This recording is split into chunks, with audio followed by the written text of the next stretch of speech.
passa por Brasília. O ministro das Relações Institucionais, Alexandre Padilha, afirma que o governo deseja votar o projeto sobre o PERSE ainda nessa semana. Repórter André Anelli tem as informações. André, essa votação poderá ser amanhã, é isso? Boa noite para você, bem-vindo e bom trabalho. É isso mesmo, Tiago. Muito boa noite para você, boa noite a todos ligados aqui no Jornal Jovem Pan. O ministro das Relações Institucionais, Alexandre Padilha, se reuniu hoje com líderes do governo no Congresso e com o ministro da Fazenda, Fernando Haddad. A partir desse encontro, ficou definida, então, a principal prioridade do Executivo nessa semana, que é a votação do PERSE, o programa responsável por ajudar as empresas do setor de eventos, empresas essas que foram impactadas pela pandemia. O texto foi aprovado pelos deputados na semana passada e estabelece a correção pela inflação dos incentivos previstos pela iniciativa. O Ministério da Fazenda defende que o limite do programa fique dentro do teto anual de 15 bilhões de reais, conforme aprovado na Câmara, para evitar um impacto fiscal ainda maior nas contas públicas. O ministro Alexandre Padilha afirmou que a manutenção desse texto nessa semana no Senado é o foco principal do governo no atual momento. Já foi aprovado na semana passada um acordo sobre o projeto do PERSE, muito positivo, que teve uma participação ativa do Ministério da Fazenda, da Câmara dos Deputados, do presidente da Câmara, todos os líderes. Vamos buscar confirmar esse acordo no Senado, então é uma prioridade para o governo buscarmos, ver se é possível votar ainda essa semana no Senado o PERSE, baseado naquele mesmo relatório aprovado na Câmara. Apesar de defender a manutenção do teto anual do PERSE, o governo, na verdade, é contrário à manutenção da medida. A gente relembra que, no fim do ano passado, o ministro Fernando Haddad chegou a assinar uma medida provisória determinando o fim do programa, mas a ideia não foi bem recebida pela Câmara e nem por empresários dos ramos de eventos e de turismo. E outra polêmica que colocou lados opostos, então, executivo e o legislativo, foi a desoneração da folha de pagamento dos 17 setores que mais geram empregos no país e dos municípios de até 156 mil habitantes. Padilha declarou que o governo fez o que era necessário, se referindo à judicialização do tema pelo STF, e agora tem trabalhado em uma mesa de negociação com os municípios e alguns setores afetados pela medida para buscar alternativas. Essa própria decisão do STF abre um ambiente mais concreto para tomarmos essa decisão junto com as entidades dos municípios. Então, vamos manter essa mesa. Eu vou, a partir de hoje à tarde, marcar com as 3 entidades nacionais dos municípios a próxima data dessa reunião. Se for possível, a gente faz nessa semana mesmo. Essa é uma semana mais difícil por conta do feriado dia 1º de maio. Então, nós vamos fazer no começo da semana que vem, Ministério das Relações Institucionais, junto com o Ministério da Fazenda, continuidade dessa mesa de negociação, no esforço que o governo tem de buscar construir uma proposta para os municípios em relação a esse tema. E em relação aos atritos entre Haddad e o presidente do Senado, Rodrigo Pacheco, atritos que ficaram até mais evidentes nesse final de semana, Alexandre Padilha disse que é natural que o chefe da equipe econômica defenda a sustentabilidade das contas públicas e que o presidente do Congresso defenda as decisões tomadas pelos parlamentares.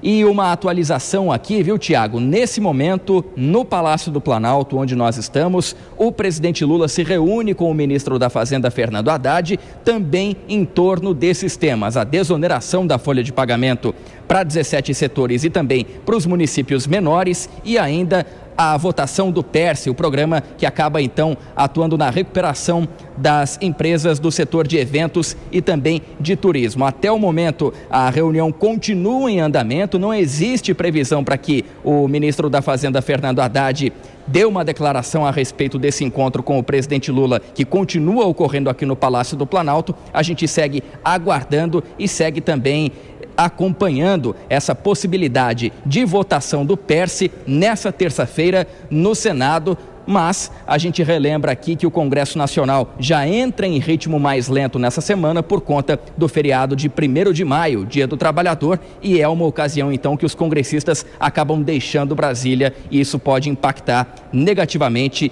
impedindo então essa votação nessa terça-feira. Tiago. Sem dúvida, então, a reunião em andamento. Qualquer momento você volta com outras informações. André Anelli, de Brasília. Eu já chamo os nossos comentaristas nessa segunda-feira. Nelson Kobayashi aqui nos estúdios e Dora Kramer. Dora, boa noite para você. Bem-vinda. Semana mais curta, então, para os congressistas, para os parlamentares. De qualquer forma, há esse avanço na discussão do PERSE, mas ainda não na desoneração da folha de pagamentos. O governo judicializou na semana passada. É sempre bom lembrar. Bem-vinda. Boa noite, Tiago. Boa noite, Kobayashi. Boa noite a todos. Pois é, você quer que eu fale dos dois assuntos ou um de cada vez? E dos dois. Você quer falar, claro. Dos dois? Então vamos nos dois. Bom, o PERSE, em primeiro lugar, o PERSE. Olha só, o André já desenhou o quadro aí, né? É objeto de acordo, não era um acordo que o governo desejava, não era um desfecho que o governo desejasse, mas foi o desfecho possível. Agora, duas questões podem impedir essa votação. Primeiro, o quórum, né, por óbvio, por causa do feriado, e também o atrito resultante do recurso do governo na questão da desoneração, o recurso à justiça. Talvez isso possa, no Senado, impactar numa revisão desse acordo. O Senado pode tentar fugir desse acordo, quebrar esse acordo, dado que considera também que o governo quebrou um acordo de convivência ao recorrer à justiça na questão de uma decisão tomada por 3 vezes no Congresso Nacional. Decisão essa da desoneração, já passamos para o nosso segundo assunto. O governo inicia essa semana tentando aliviar, melhorar o clima, melhorar as coisas que ficaram péssimas, né? A gente viu no final da semana passada, quando o governo recorreu à justiça, mas propondo uma negociação, até agora o que tem na mesma negociação com os prefeitos.